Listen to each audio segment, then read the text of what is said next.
Hi friends, welcome to my channel. ఇవాళ మన వీడియోలో వంకాయ మామిడికాయ పులుసునైతే ఎలా చేయాలో చూపిస్తాను. వేడి వేడి అన్నంలో ఈ వంకాయ మామిడికాయ పులుసునైతే తింటుంటే టేస్ట్ అనేది చాలా బాగుంటుందండి. తినేటప్పుడు మామిడికాయనైతే ఒక ముక్కనైతే కొరుక్కొని తింటుంటే వేరే ప్రపంచంలో ఉన్నట్టుంటుందండి. ఇక ఎందుకు ఆలస్యం, వంకాయ మామిడికాయ పులుసునైతే ఎలా చేయాలో చూసేద్దామా.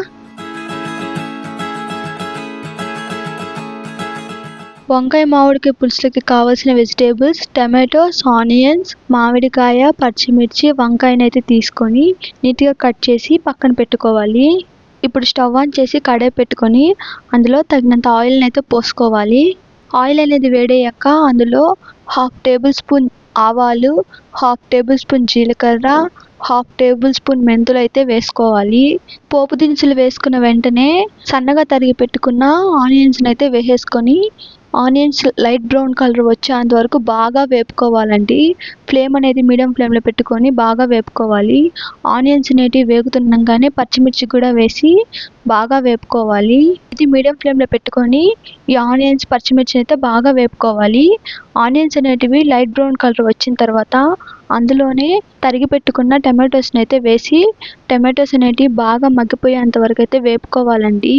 మీకు మా కంటెంట్ నచ్చినట్టయితే మా ఛానల్ సబ్స్క్రైబ్ చేసుకొని వాళ్ళు ఉంటే సబ్స్క్రైబ్ చేసుకోండి. అలాగే పక్కనున్న గంట సింబల్ని అయితే క్లిక్ చేయండి. టమాటోస్ మగ్గుతుండగానే తగినంత కల్లుప్పునైతే వేసుకొని బాగా మిక్స్ చేసుకోవాలండి. టమాటోస్ 80% అయితే మగ్గిపోయి ఉంటాయి. అప్పుడు గుప్పిడంత కరివేపాకు, గుప్పిడంత కొత్తిమీర అయితే వేసి బాగా కలుపుకోవాలండి. టమాటోస్ బాగా మగ్గిపోయిన తర్వాత అందులో 1/2 టేబుల్ స్పూన్ పసుపునైతే వేసి కలుపుకోవాలి.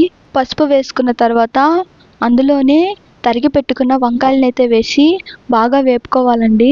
మినిమం ఒక 5 నిమిషాల పాటు అయితే వంకాయలను అయితే బాగా వేపుకోవాలండి. ఒక 5 నిమిషాల తర్వాత వంకాయలు అనేటివి ఒక 20% అయితే వేగిపోయి ఉంటాయి. అప్పుడు ఒక 2 టేబుల్ స్పూన్ల కారం అయితే వేసుకొని బాగా మిక్స్ చేసుకోవాలి. కారం అనేది వంకాయలకు పట్టేటట్టు బాగా కలుపుకోవాలండి. ఒక 5 మినిట్స్ పాటు వంకాయలను అయితే బాగా వేపుకోవాలి. 5 మినిట్స్ తర్వాత వంకాయ అనేది 50% అయితే ఉడికిపోయి ఉంటుంది. అందులోనే కట్ చేసుకున్న మామిడికాయ ముక్కలను అయితే వేసి బాగా కలుపుకోవాలి. ఫ్లేమ్ అనేది మీడియం ఫ్లేమ్లో పెట్టి వేయించుకోండి. మామిడికాయ ముక్కల్ని వేసుకున్న తర్వాత అందులోనే నానబెట్టుకున్న చింతపండు పులుసునైతే పోసుకోవాలి. చింతపండు ఒక నిమ్మకాయ సైజ్ అంత చాలండి, అంతకన్నా ఎక్కువ వద్దు. ఒక చిన్న నిమ్మకాయ సైజ్ అంత చింతపండునైతే నానబెట్టుకొని పోసుకోండి. చింతపండు పులుసునైతే పోసుకున్న తర్వాత అందులోనే ఒక గ్లాస్ వాటర్ని అయితే పోసుకొని బాగా కలిపి మూత పెట్టుకోవాలి. ఒక 20 మినిట్స్ తర్వాత మూత తీసి చూస్తే మనకి పులుసు అనేది ఆల్మోస్ట్ ఉంటుందండి. ఇలా ఆయిల్ అనేది పైకి తేలుతుంటే మనకి పులుసు అనేది ఆల్మోస్ట్ వచ్చిందని.